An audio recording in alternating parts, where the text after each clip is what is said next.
Հաղորդման գլխավոր հովանավորն է Ասեկոսե.am կայքը։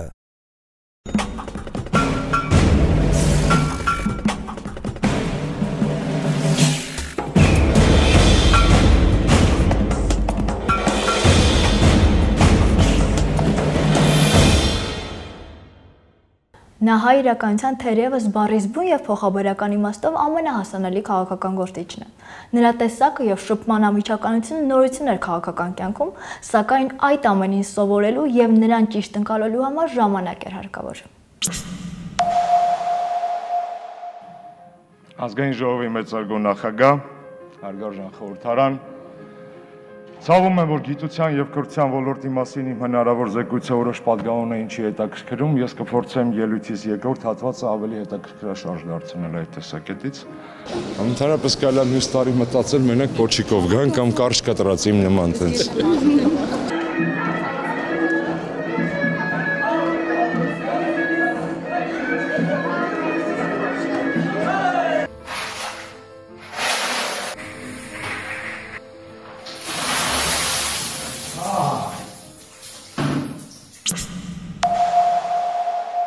Բարև ձեզ, պարոն Աշոտյան, շատ շնորհակալ եմ, որ ընդունել եք մեր հաղորդման հրավերը։ Սովորաբար նկատել եմ, որ առանց փողկապի ձևաչափի զրույցների ընթացքում շատ հաճախ հարցադրումները վերաբերում են առօրյա կյանքին։ Տպավորություն է, որ մենք փորձում ենք հասկանալ, թե որքանով է տվյալ հանրային մարդը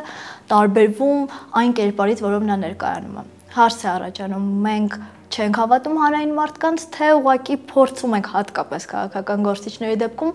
հավատալ, որ նրանք շատ ավելի լավն են իրական կյանքում։ Շնորհակալություն եմ ուզում հայտնել հրավերի համար։ Հետաքրքիր հարց եք ուղղել Լիլիթ։ Կարծում եմ, որ կարելի է լինել հաջողակ հանրային գործիչ, տվյալ պարագայում քաղաքական գործիչ, եթե կառուցածդ իմիջը կամ կերպարը մաքսիմալ մոտ է քո բնական հատկություններին։ Ոչ մի հրաշագործ իմիջմեյքեր կամ գործակալություն չի կարող ստանալ քեզանից մի կերպար, որը կտրականապես տարբերվի քո իրական կերպարից։ Այսինքն իմիջը, կերպարը պետք է ըստիս, որպեսզի հաջողակ լինել, կառուցել եսի վրա, ընդգծելով սեփական անձի առավելությունները, ուժեղ կողմերը, աշխատելով թույլ կողմերի վրա, իսկ երբեմն գուցե թույլ կողմերը փորձելով հրամցնել որպես առավելություն։ Պարոն Աշոտյան, գաղտնիք չէ եւ այդ մասին բազմիցս է խոսվել, որ դուք ձեր տեսակով շատ տարբերվում եք մեր մյուս քաղաքական գործիչներից եւ նրանց մասին մեր ունեցած պատկերացումներից։ Այսինքն սովորական երևույթ է, որ դուք պատասխանում եք Facebook-յան գրառումներին, մասնակցում սառցեդույլին, բայց արի ու տես, որ քննադատություններից չեք խուսափում։ Ես նաեւ բնական եմ համարում, որ քաղաքական գործունեության հանդեպ, տվյալ պարագայում իմ գործունեության հանդեպ պետք է լինի նաև բացասական կարծիք։ Քննադատության մի մասը բովանդակային է ու տեղին, իրականացվող գործառույթների հետ կապված, գուցե ելույթներիս հետ կապված, գուցե նախարարական գործունեությանս հետ կապված, բայց մի զգալի մասը նաև սուբյեկտիվ է։ Բոլոր դեպքերում ես այն հին ճշմարտության կողմնակիցն եմ, որ քաղաքական գործին սպանում է ոչ թե քննադատություն, այլ անտարբերությունը։ Ոստի բնական եմ ընդունում, որ անձիս հետ կապված գնահատականները ծայրահեղ դրականից ծայրահեղ բացականի կարող են վերածվել եւ հակառակը։ Ես իմ գործունեության մեջ հանրային լինի, քաղաքական լինի, փորձում եմ լինել անկեղծ, չխաբել անգամ այնտեղ, որտեղ կարծիքս գուցե հարուցի նաեւ ոմանց դժգոհությունը կամ քննադատությունը։ Բնականաբար հարգում եմ բոլոր այն կարծիքները, որոնք հնչում են բանականության, բարոյականության, տրամաբանության շրջանակներում եւ դուք շեշտեցիք սառցեդույլ ակցիան, իհարկե այն իմ նկարագրած իրավիճակի մեջ էր, ծայրահեղ դրականից շատ մեծ քանակությամբ դիտումն է, ծայրահեղ բացասական, նորմալ է։ Կարծում եմ սա էլ քաղաքական մշակույթի մի մաս պետք է լինի, երբ որ մարդուն փորձեն ընկալել ամեն մի դրվագի մեջ, ոչ թե մտածեն, որ ես իմ համար որոշում եմ, որ Աշոտյանին սիրում եմ, հետեւաբար ինչ նա անի, ես լայքելու եմ, այսպես ասած, կամ հակառակը, ես որոշում եմ, որ Աշոտյանին չեմ սիրում, հետեւաբար եթե անգամ նա ափերի մեջ ձվածեղ եփի եւ բերի ինձ, ես մեկ է պետք է ասեմ, որ ձեռքերը լվացված չէին։ Այնուհանդերձ այս տեսակ քննադատությունը գոյություն ունենալով հանդերձ նստվածք չի թողնում, բայց թողնում է բովանդակային լուրջ քննադատությունը։ Սա իհարկե կարևոր պայման է, որպեսզի երբեք ոտքերը չկտրվեն երկրից հատակից եւ միշտ կարողանաս հասկանալ, որ դու ընդամենը ՀՀ քաղաքացի ես, որը այս պահին աշխատում է, վարձակալվել է, որպեսզի աշխատի իր պատասխանատվության տիրույթում։ Եվ սա այս աշխատանքային կոնտրակտը ոչ միայն իրավական, այլ նաև քաղաքական եւ մի օր ավարտվելու է։ Եվ պետք է կարողանաս նաև այդ կյանքը կարողանալ շարունակել, նաև այդ պաշտոնավորումից հետո ընկան ժամանակահատվածում։ Ես իմ երեխաներին այդպես եմ փորձում մեծացնել ու դաստիարակել,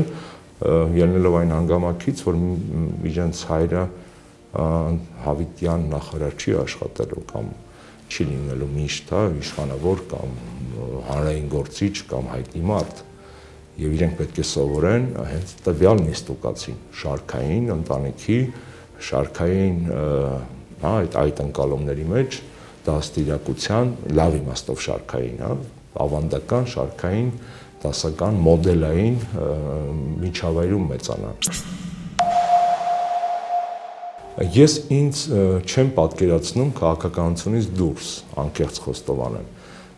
այսինքն սիրում եմ այն գործը, որով զբաղվում եմ։ Ես անկեղծ սիրում եմ քաղաքականությունը, կարծում եմ սա իմ, եթե չասեմ առաքելություն է, որ շատ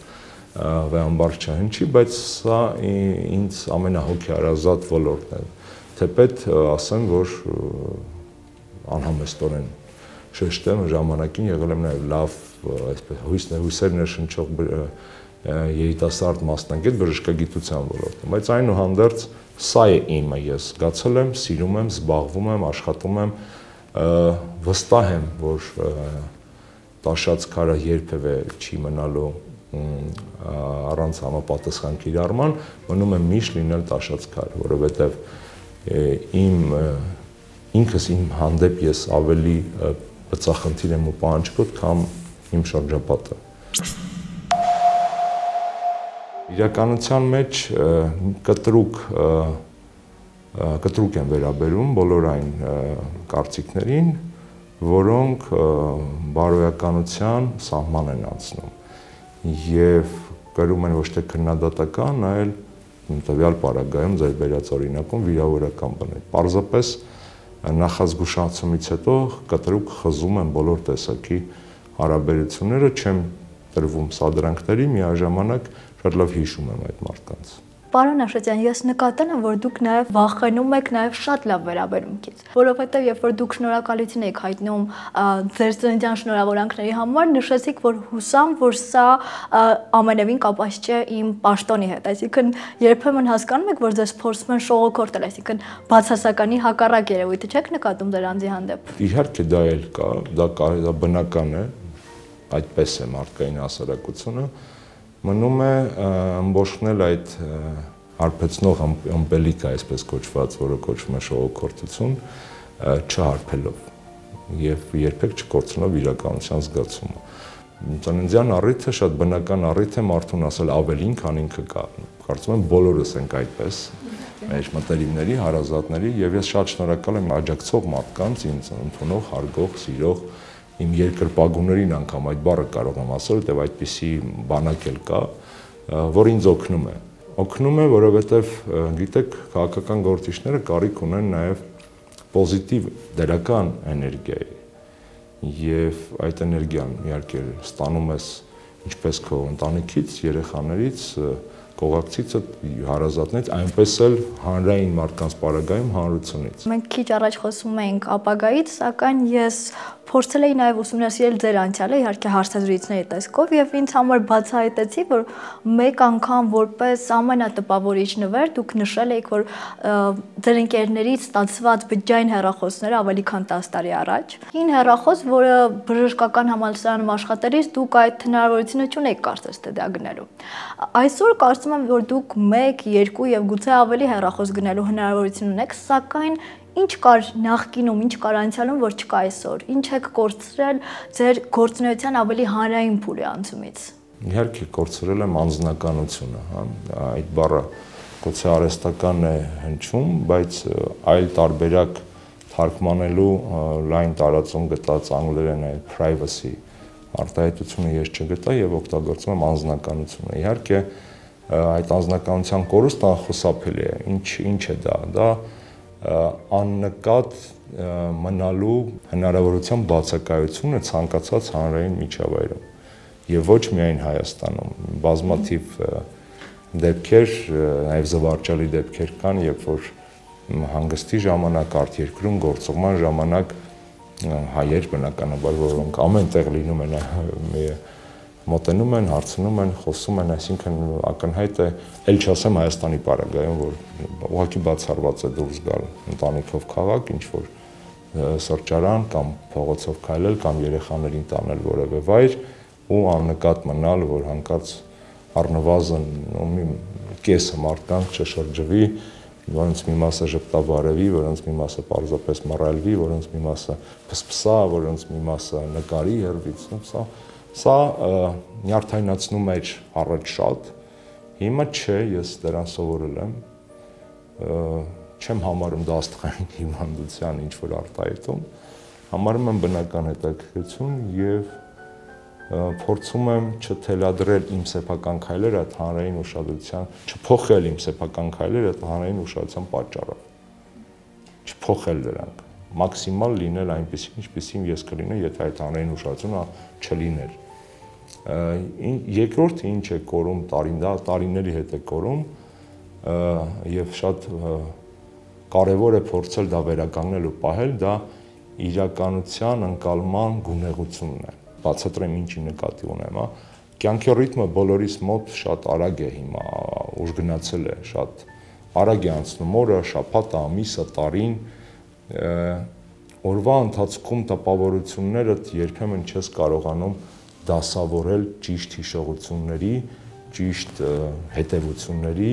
եւ զգացմունքների մեջ։ Օրդ ավարտվում է, քեզ թվում է օրը շատ հագեցած էր, բայց ինչ է ստանում դու այդ օրից, ինչ ծանոթություն, ինչ նոր միտք, ինչ նոր գաղափար, ինչ նոր մտահոգություն, ինչ նոր զգացմունք, շատ դժվար է այսօր փորձել այդ ամեն ինչը հիշել սեփական ուղեղում, զգացմունքներից մինչև գիտակցություն եւ շատ վտանգավոր է, թե բթանում է կյանքի նկատմամբ զգացողությունները։ Հենց այդ ինտենսիվ կյանքի եւ ինտենսիվ լրահոսի շփումների եւ բանի պատճառով շատ կարևորը կյանքը շարունակել ընկալել վառ գույներով, կարողանալ վայելել ամեն մի առաջին հայացքից փոքր, հավատացնում եմ ձեզ, շատ ավելի կարևոր են ու տպավորիչ են ու երջանկաբեր են, եթե այդ բառը կարելի ասել, փոքր կենցաղային դրվագները, քան ինչ-որ մի դրական հոդված թերթում։ Ես դες հավաստիացնում եմ, տղաներից ժպիտ է, երբ որ ես դուռը բացում եմ, մտնում եմ տուն, երբ որ գրկում գցվում են, պարանոցովս շատ ավելի է լիցքավորում, քան 5 կամ 10 ավել հաճոյախոսող կամ իրականության մեջ դրական քեզ ճիշտ բաներ ասող մարդիկ։ Փորձում եմ մի քիչ ավելի շուտ գնալ տուն, մի քիչ ավելի կազմակերպված լինել օրվա ընթացքում, բայց բոլոր դեպքերում 8-ից շուտ որպես կանոն դա հնարավոր չի անել։ Իմ զավակները տղաներ են, մեծանում են, հոր կարիքը, այսպես ասած, ավելի շատ են զգում եւ բնական է, որ տարիների մեջ ավելի շատ են զգալու։ Որդիս ավակս գորս հաճախ ասում է, լավ է, որ դու նախարար ես, ես սպարտանում եմ քեզանով, բայց վատ է, որովհետեւ դու մեզ հետ քիչ ես շփվում, դու զբաղվում ես ուրիշ երեխաներով։ Եվ ես հաճախ փորձում եմ իդեպ զուգակցել, հա, ընդհանրեն գնում եմ Մարս կամ Լեռնային Ղարաբաղի Հանրապետություն, 1-2 օրով փորձում եմ այնպիսի օրեր ընտրել, որ տղաներս դասի չլինեն, գոնե մեկին հետս տանեմ, որ եւ աշխատանքի մեջ լինեմ եւ աշխատանքի ընթացքում իրենք լինեն ինձ հետ։ Եվ դա երևի գինն է, ամեն ինչ իր գինն ունի։ Իհարկե։ Գներից մեկը, այսպես ասած, որ վճարում է հանրային մարդը, դա հանրային ուշադրությունն է, երկրորդ գինը, հա, հարկը, այսպես ասած, որ կամ տուրքը, ինչպես ուզում են, որ վճարում է դա անտեղի քննադատություն ու սուբյեկտիվ վերաբերմունքի թիրախում լինելը, եւ երրորդը դա իհարկե սեփական ընտանիքից ժամանակ կտրելու գինն է, որ դու դա անում ես ոչ միայն երեխաների, այլ նաև կնոջդ եւ ծնողների հաշվին շատ հաճախ։ Բայց շատ թանկ կին չէ։ Իմ ճակատագրի բերումով ես ունեմ մարդիկ, որոնք ինձ հասկանում են, ինձ շրջապատող ամենամտերիմ մարդիկ ինձ գոտեպնդում են եւ ոգևորում։ Իհարկե, պարբերաբար նաեւ քննադատում են եւ այդ քննադատությանը շատ դժվար է դիմանալու, պահանջել այլ վերաբերմունք, բայց այնուհանդերձ ընկալումը եւ ըմբռնումը հանրային աշխատանքի կա։ Սա է։ Ես ինձ այն մտքին եմ բռնացրել, որ շաբաթվա ընթացքում անհամբեր սպասում եմ շաբաթ օրվա կամ կիրակին ավելի շատ, որովհետև շաբաթ օրվա կես այնուհանդերձ աշխատանքային է եւ սա էլ է երևի նորմալ։ Ամենայն դեպս ես սիրում եմ այն աշխատանքը, որով զբաղվում եմ։ Ես հպարտանում եմ այս պատվաբեր գործով, որ պատիվ ունեմ լինել Հայաստանի Հանրապետության կրթության եւ գիտության նախարար, որ պատիվ ու հնարավորություն ու պարտականություն ունեմ փորձել լավացնել, բարելավել մեր երեխաների ճակատագիրը, աշակերտներից մինչև ուսանող։ Փորձել շնորհակալ լինել այն մարդկանց, որոնք մեզ դաստիարակում են ուսուցիչներին։ Ես այստեղ նաև անձնական շահ ունեմ, որովհետև մայրս ուսուցչուհի էր, նախկինում հիմա թոշակառու է, եւ նաև իր նկատմամբ ես պարտք եմ համարում, պարտք եմ իդեմս իրեն շնորհակալ լինել մանկավարժին, այնքանը որքանով ստացվում է։ Շատ բնական եմ համարում, որ հասուն մարդիկ իրենց կյանքի ժամանակահատված են ընտրում, որը դառնում է իրենց համար ոսկե դար, հա։ Ես էլ երևի մի քիչ էլ որ մեծանամ,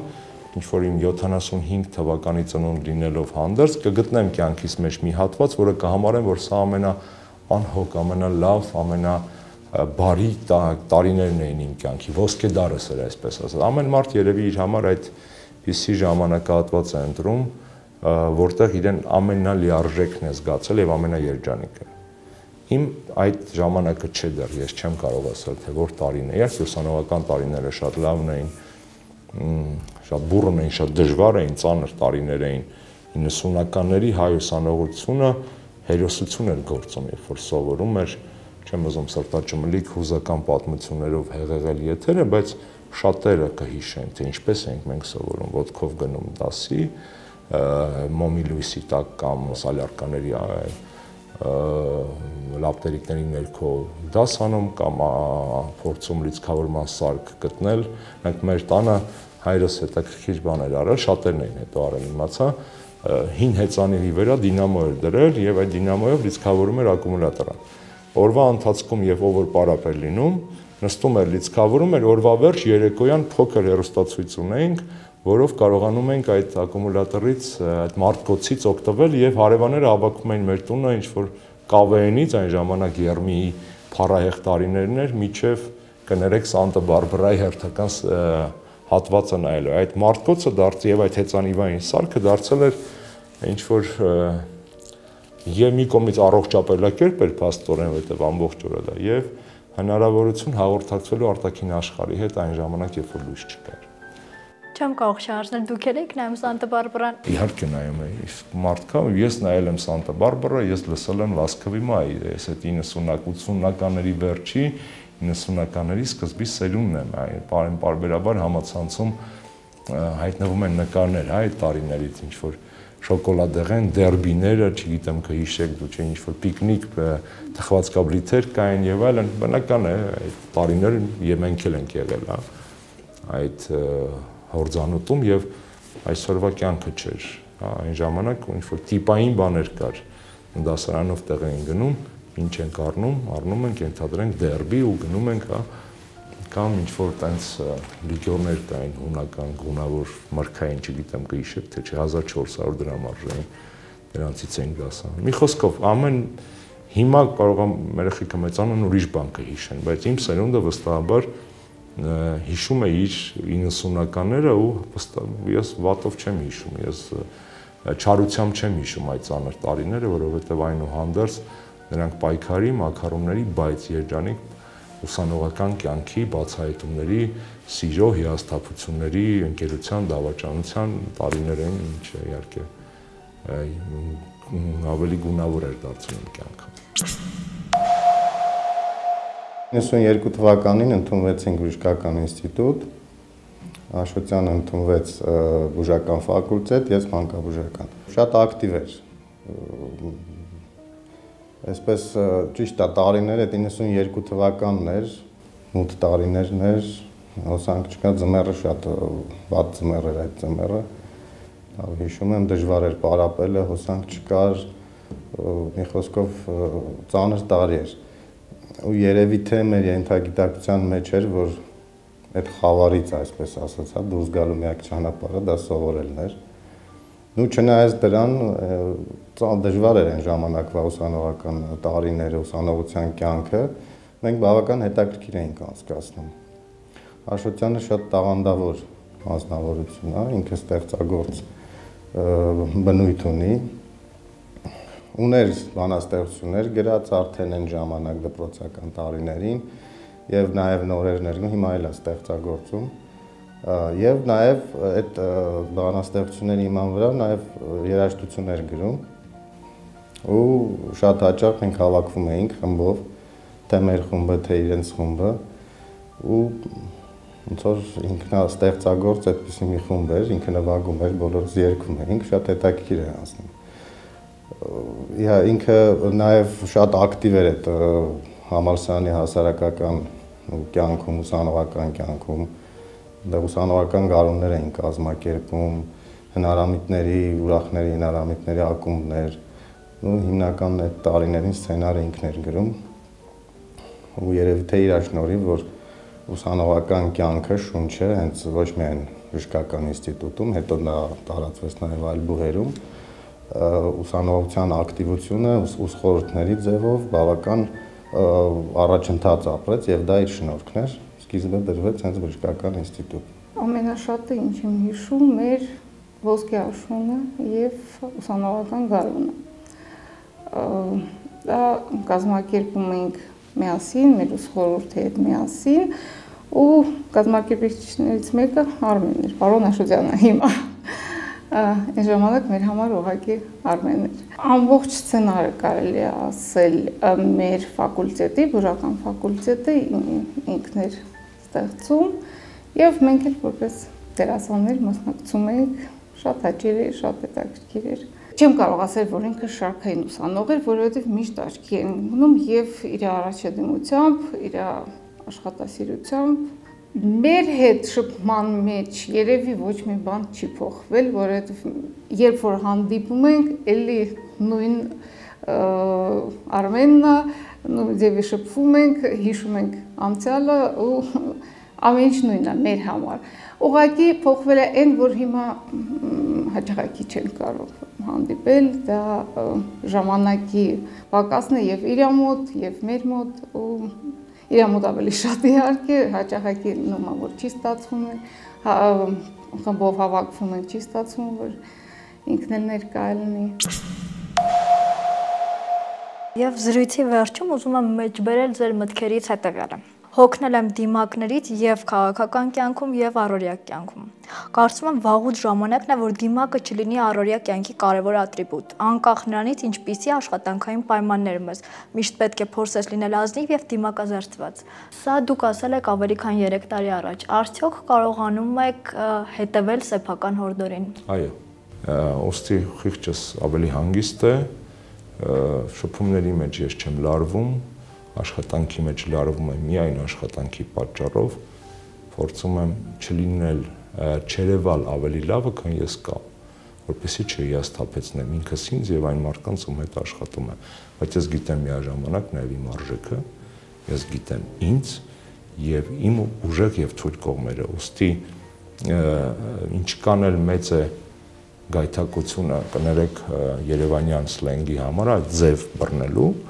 այդքան մեծ պետք է լինի կամքը այդ ձևերից հրաժարվելու, միաժամանակ հասկանալով, որ հասարակության անդամները,